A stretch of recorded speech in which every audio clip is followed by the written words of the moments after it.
ನಮಸ್ಕಾರ ಸ್ನೇಹಿತರೆ. ವಿರಾಟ್ ಕೊಹ್ಲಿ ಕಣಕ್ಕೆ ಯಾವಾಗ, ಎಲ್ಲಿ ವಿರಾಟ್ ಕೊಹ್ಲಿ ಮುಂದಿನ ಪಂದ್ಯ ಆಡ್ತಾರೆ ಅಂತ ಪ್ರತಿಯೊಂದನ್ನು ಕೂಡ ಈ ಒಂದು ವಿಡಿಯೋದಲ್ಲಿ ತಿಳಿಸ್ಕೊಡ್ತಾ ಹೋಗ್ತೀನಿ.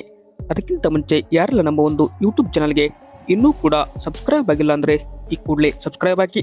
ಹಾಗೆಯೇ ನೀವು ವಿರಾಟ್ ಕೊಹ್ಲಿ ಅವರ ಅಭಿಮಾನಿಗಳಾಗಿ ಈ ಒಂದು ವಿಡಿಯೋ ನೋಡುತ್ತಿದ್ದಲ್ಲಿ ದಯವಿಟ್ಟು ತಪ್ಪದೆ ಒಂದು ಲೈಕ್ ಮಾಡಿ. ಕಿಂಗ್ ವಿರಾಟ್ ಕೊಹ್ಲಿ ಈಗಾಗಲೇ 2 ವಿಜಯ್ ಹಜಾರೆ ಟ್ರೋಫಿಗಳನ್ನ ಆಡಿದ್ದು ಅಲ್ಲಿ ಅದ್ಭುತ ಪ್ರಚಂಡ ಫಾರ್ಮ್ನಲ್ಲಿ ಇದ್ದಾರೆ.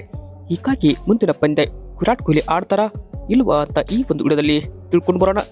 ಇದಕ್ಕೂ ಮೊದಲು BCCI ಕೂಡ ಪ್ರತಿಯೊಬ್ಬ ಭಾರತೀಯ ಆಟಗಾರನಿಗೆ 2 ವಿಜಯ್ ಹಜಾರೆ ಪಂದ್ಯಗಳನ್ನು ಆಡಲೇಬೇಕಂತ ಒಂದು ನಿರ್ಧಾರ ಕೂಡ ಕೈಗೊಂಡಿತ್ತು. ಈ ಮೂಲಕ ಕಿಂಗ್ ವಿರಾಟ್ ಕೊಹ್ಲಿ ಅವರು ಅದೇ ತರಹ ಮತ್ತು ರೋಹಿತ್ ಶರ್ಮಾ ಅವರು 2 ಪಂದ್ಯಗಳನ್ನು ಕೂಡ ಈಗಾಗಲೇ ಆಡಿದ್ದು, ಇನ್ನು ಮುಂದಿನ ಪಂದ್ಯವನ್ನು ಕೂಡ ವಿರಾಟ್ ಕೊಹ್ಲಿ ಆಡುವ ಬಯಕೆ ಹೊಂದಿದ್ದಾರೆ. ಹೀಗಾಗಿ 3ನೇ ಪಂದ್ಯವನ್ನು ವಿರಾಟ್ ಕೊಹ್ಲಿ ಅವರು ಎಲ್ಲಿ ಆಡಿದ್ದಾರೆ ಅಂತ ಕೇಳ್ತಾ ಹೋಯ್ತಂದ್ರೆ ಅದು 6th ಜನವರಿಗೆ ವಿಜಯ್ ಹಜಾರೆ ಟ್ರೋಫಿ ರೈಲ್ವೇಸ್ ವಿರುದ್ಧ ಈ ಒಂದು ಪಂದ್ಯ ನಡೀತದೆ. ಹೀಗಾಗಿ ನ್ಯೂಜಿಲೆಂಡ್ ವಿರುದ್ಧದ ಏಕದಿನ ಪಂದ್ಯಕ್ಕೂ ಮುನ್ನ ವಿರಾಟ್ ಕೊಹ್ಲಿ ಅವರು ಜನವರಿ 6ರಂದು ಮತ್ತೊಮ್ಮೆ ಈ ಒಂದು ವಿಜಯ್ ಹಜಾರೆ ಟ್ರೋಫಿಯಲ್ಲಿ ಕಾಣಿಸಿಕೊಳ್ಳಲಿದ್ದಾರೆ. ಬಟ್ ಇದಕ್ಕೂ ಮೊದಲು ಮತ್ತೊಂದು ಗುಡ್ ನ್ಯೂಸ್ ಏನಪ್ಪ ಅಂದರೆ ಟೀಮ್ ಇಂಡಿಯಾಗೆ ಈಗ ರವಿ ಶಾಸ್ತ್ರಿ ಅವರು ಇಂಗ್ಲೆಂಡ್ ತಂಡದ ಪರ ಹೆಡ್ ಕೋಚ್ ಆಗಲಿದ್ದಾರಂತ ಮಾಹಿತಿ ಬರುತ್ತಿದೆ.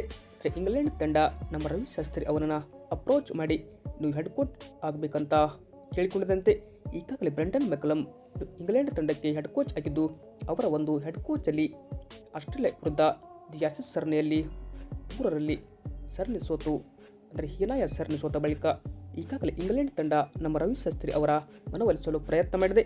ಬಟ್ ಅದಕ್ಕೆ ರವಿ ಶಾಸ್ತ್ರಿ ಅವರು ಒತ್ತಡ ಇರುವಂಥ ಕಾದುಣ.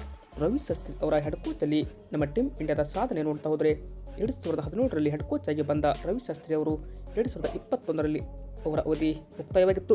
ಇನ್ನು ಹಿಸ್ಟೋರಿಕ್ ವಿನ್ ಏನಪ್ಪ ಅಂದರೆ ಆಸ್ಟ್ರೇಲಿಯಾ ವಿರುದ್ಧ ನಾವು 2018, 19, 20, 21ರಲ್ಲಿ ಅದ್ಭುತ ವಿಜಯವನ್ನು ಇವರ ಒಂದು ಹೆಡ್ ಕೋಚಲ್ಲಿ ನಮ್ಮ ಟೀಮ್ ಇಂಡಿಯಾ ಮಾಡಿತ್ತು. ಹೀಗಾಗಿ ಸಾಲಿಡ್ ಟೆಸ್ಟ್ ವಿನ್ ರೇಟ್ ಹೊಂದಿರುವ ಇವರು 58% ಇವರದು ಹೆಡ್ ಕೋಚ್ ವಿನ್ನಿಂಗ್ ರೇಟ್ ಇದೆ. 25 ಪಂದ್ಯ ಗೆದ್ದರೆ 13 ಸೋತು ಇಲ್ಲಿ 43 ಟೆಸ್ಟ್ನಲ್ಲಿ ಕೇವಲ 5 ಪಂದ್ಯವನ್ನು ಡ್ರಾ ಮಾಡಿಕೊಂಡರು. ರವಿ ಶಾಸ್ತ್ರಿ ಅವರ ಹೆಡ್ ಕೋಚಲ್ಲಿ ಟೀಮ್ ಇಂಡಿಯಾದ ಸಾಧನೆ. ಈಗಾಗಲೇ ವಿರಾಟ್ ಕೊಹ್ಲಿ ಅವರು ಜನವರಿ 6ರಂದು ಮತ್ತೊಮ್ಮೆ ಕಾಣಿಸಿಕೊಳ್ಳಲಿದ್ದಾರೆ. ನಿಮಗೆ ಈ ಒಂದು ವಿಡಿಯೋ ಹೇಗೆ ಅನಿಸ್ತಂತ ಕಮೆಂಟ್ ಮಾಡಿ.